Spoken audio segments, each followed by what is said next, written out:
കോട്ടയം തീക്കോയിൽ നവജാത ശിശുക്കളെ വിൽക്കുന്ന മാഫിയയെക്കുറിച്ചുള്ള കൂടുതൽ വിവരങ്ങൾ പോലീസിന്. പ്രതികൾ മുൻപും കുട്ടികളെ വിറ്റിട്ടുള്ളതായി പോലീസ് സംശയിക്കുന്നു. സ്ത്രീകൾ ഉൾപ്പെട്ട സംഘം സമൂഹമാധ്യമങ്ങൾ വഴിയാണ് തട്ടിപ്പുകൾ നടത്തിയിരുന്നത്. വ്യാജ പേരിൽ യുവതികളെ പരിചയപ്പെട്ട ശേഷം കോട്ടയത്ത് എത്തിക്കുന്നതാണ് രീതി. അയൽ സംസ്ഥാനങ്ങളിലേക്കും അന്വേഷണം വ്യാപിപ്പിച്ചിട്ടുണ്ട്. അജിത് ബാബു വിവരങ്ങളുമായി ചേരുകയാണ്. അജിത്, ഗുരുതരമായിട്ടുള്ള വളരെ ഗൗരവകരമായിട്ടുള്ള ഒരു തട്ടിപ്പാണ്. അതിൻ്റെയാണ് കൂടുതൽ വിവരങ്ങൾ ഈ ഒരു സമയത്ത് പുറത്തേക്ക് വരുന്നത്. എന്താണ് ഇതുമായി ബന്ധപ്പെട്ടിട്ടുള്ള കൂടുതൽ വിവരങ്ങൾ?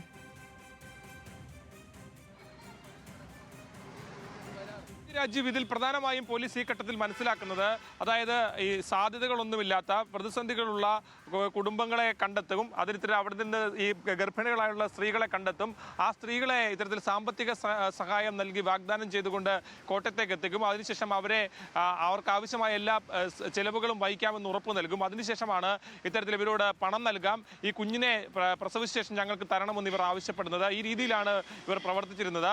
അതുകൊണ്ട് തന്നെ ഇതിൽ കൂടുതൽ പേരുണ്ടെന്നുള്ളതാണ് നിലവിൽ പോലീസ് മനസ്സിലാക്കുന്നത്.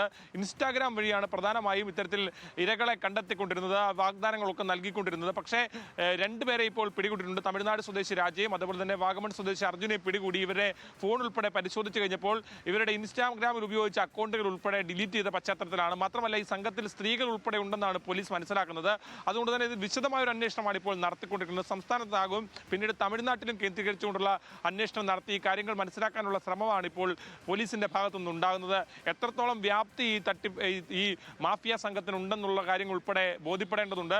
ഏതാണെങ്കിലും ഗുരുതരമായ കാര്യങ്ങളാണ് പുറത്തു വരുന്നത്. പ്രത്യേകിച്ച് കേരള മനസാക്ഷിയാകെ വേദനിപ്പിക്കുന്ന പിഞ്ചു കുഞ്ഞുങ്ങളെ പണം കൊടുത്ത് വാങ്ങി, അതും അമ്മമാരിൽ നിന്ന് ഗർഭിണികളായിട്ടുള്ള പ്രതിസന്ധികൾ അനുഭവിക്കുന്ന, സാമ്പത്തികമായി ബുദ്ധിമുട്ട് അനുഭവിക്കുന്ന, ഒറ്റപ്പെടൽ അനുഭവിക്കുന്ന അമ്മമാരിൽ നിന്ന് പണം നൽകി ഇത്തരത്തിൽ കുഞ്ഞുങ്ങളെ വാങ്ങി അതിനെ വിൽക്കുന്ന മാഫിയ സംഘം എന്നത് കേരളത്തിൽ തന്നെ വലിയ വേദന ഉണ്ടാക്കുന്ന വാർത്തയാണ്. അതിലേതാണെങ്കിലും ശക്തമായ നടപടികളിലേക്ക് കടന്നിരിക്കുകയാണ് പോലീസ്. ശരി അജിത്.